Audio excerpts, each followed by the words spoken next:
Akita, a city nestled in northern Japan, known for its snowy winters, hot springs, and preserved samurai district.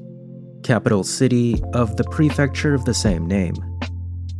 Beyond its famous summer festivals and vibrant art museums, the city had garnered attention for a series of unexplained emergency phone calls to the fire department. Calls coming from homes that were completely empty. On the other end were strange mechanical sounds, rustling, and pink noise. Pink noise is a lot like white noise, which I'm sure we've all heard of, but pink noise is at a lower octave and sounds more pleasant to the ears. It's the sort of thing you'd listen to if you were trying to fall asleep or get comfortable. But in Akita, the soothing pink noise was anything but comforting.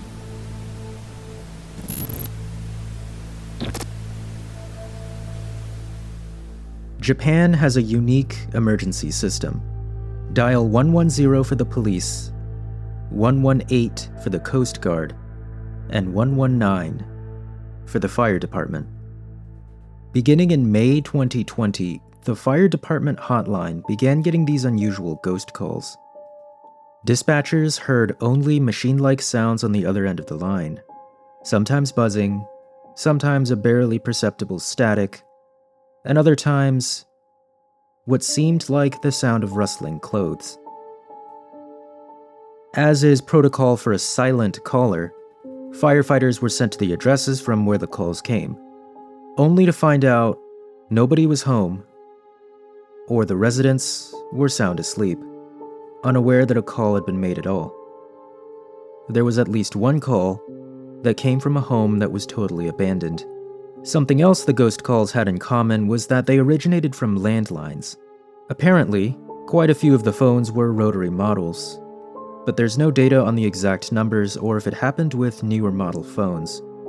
I only found mention of the older model phones being involved with this case. In one incident, the residents claimed that the phone line where the call came from wasn't even active.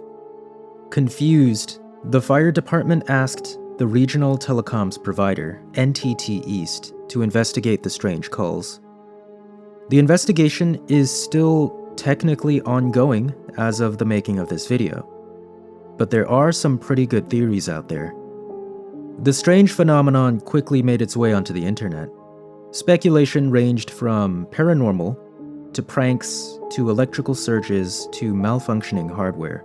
I couldn't find any specific addresses that the calls came from, but I did learn that the phenomenon happened in both the urban heart and rural outskirts of Akita City.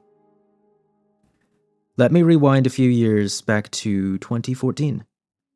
An eerily similar incident happened in the neighboring Aomori prefecture. On May 17, 2014, emergency services received a silent call from a villa deep in the Hakkōda Mountains. The fire department responded to what they assumed was a health emergency, but found the property locked and abandoned. They did find an old rotary phone resting off of its hook, but seemingly no one was around. That area does have a bit of history, though. In 1902, a snowstorm wiped out Imperial Army soldiers while they were trekking through the Hakkōda Mountains. Since then, the area had been home to a handful of ghost stories about soldiers who continued to roam the mountains in death. Whether the 2014 call was a prank or something actually supernatural was not clear. I couldn't find any follow-up, but as a skeptic, I'm guessing it was a prank, especially since they did find a phone at the scene. However, that incident was weirdly similar to the ghost callers phenomenon, which would happen 6 years later. In both cases, rotary phones, referred to as black telephones, were involved, and there were no logical explanations for how the calls were made. Back in Akita, NTT East investigated the ghost caller incidents. Some thought it might be teenagers pulling an elaborate prank, but the consistency and spread of the calls made this theory not so believable. I mean, teenagers should have been at school in the morning and afternoon, and if all of the calls only came from houses where teenagers lived, someone would have noticed that, right? I mean, even now, people love to blame pranks on teenagers. An interesting theory I found in online discussion boards talked about deteriorating phone lines, particularly older rotary phones that used pulse dialing technology.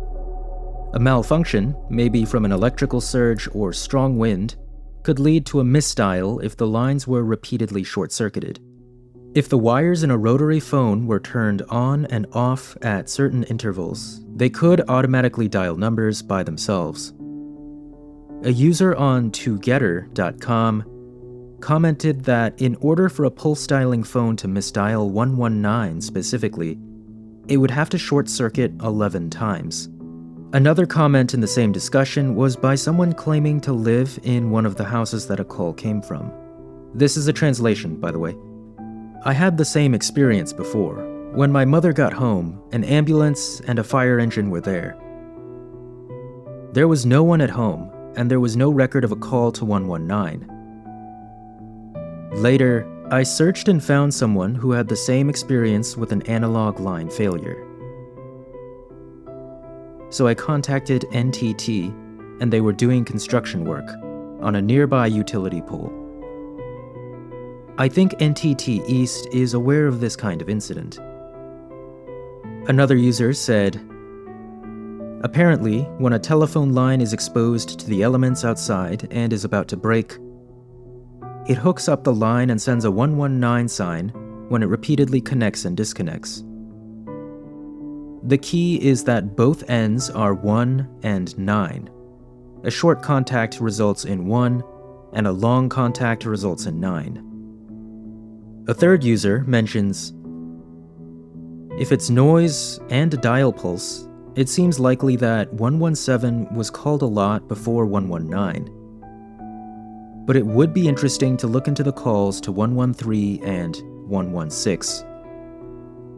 And to go a little bit farther out there, one blog speculated about cosmic rays, high-energy particles from space that could theoretically cause brief electrical malfunctions.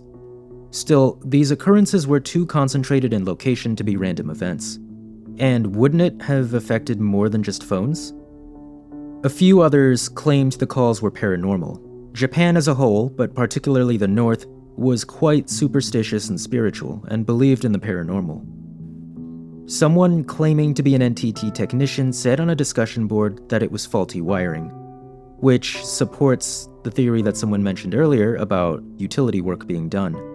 Does this explain the wide geographic spread of the calls, though?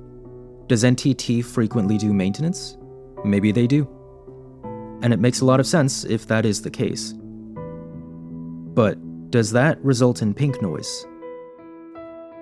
Data from 2023 showed that Akita Prefecture ranked 5th highest among all of the Japanese prefectures for the number of people who voluntarily departed this world. The neighboring Iwate Prefecture ranks 3rd. This probably supported the belief that spirits wandered the area. I personally believe the theory about pulse dialing caused by a series of short circuits. It's not impossible that it could be a prank, but it takes a lot more coordination and expertise than a group of teenagers might be capable of.